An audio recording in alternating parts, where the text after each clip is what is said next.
We always have so much great content that we can't fit it all in one show. So here's a bonus clip just for you. Marilyn, can you give us some history on the Enneagram? Who came up with it? Where did it come from? Oh, that's such a good question. And it's a hard one because it's not a straight path. It never is. It never is. Spiritual work is never a straight path.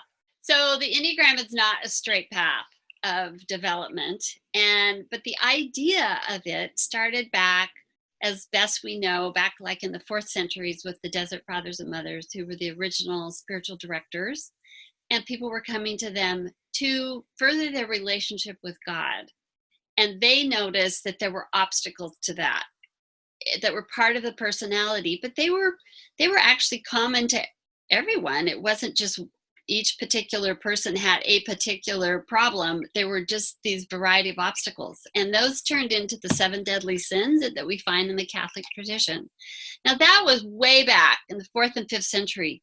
It wasn't till centuries later, actually in the 1900s, that those got put onto this symbol that was developed over time. And it's first started, the symbol itself didn't have all of those things on it. It was a picture of our spiritual growth. And that was in the early 1900s, but that had been developing all these centuries with different people, different spiritual leaders, spiritual experts. And then psychologists and human behavior experts started seeing that this is a good picture of the human personality. And so it has developed over time. But it's ancient, but it's not. It's in its form now was really in the 1900s. So that's so kind interesting. of it. And it's still evolving, and it's not proprietary. Nobody discovered it. Like, it doesn't have a trademark. And so it can be used and explained and added to however anyone sees fit. So it's kind of an interesting phenomenon. That's so interesting.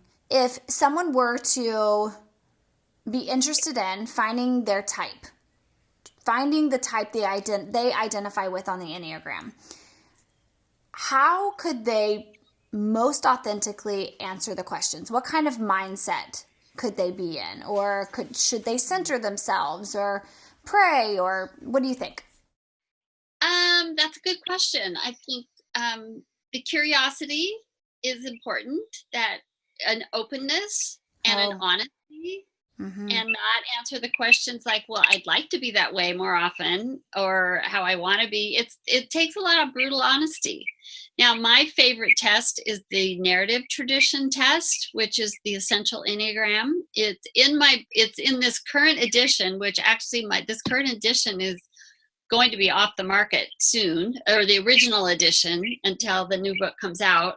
As soon as Amazon runs out of books, they won't be offering it anymore. So get yours now. Yeah. And the test is in the back of the book. It won't be in the next one, but I like the essential Enneagram test because it's 9 paragraphs. So you have to do some self-reflection. It's not just yes or no answers, but to come with honesty and curiosity and openness, and be honest, with answering the questions or looking seriously at yourself.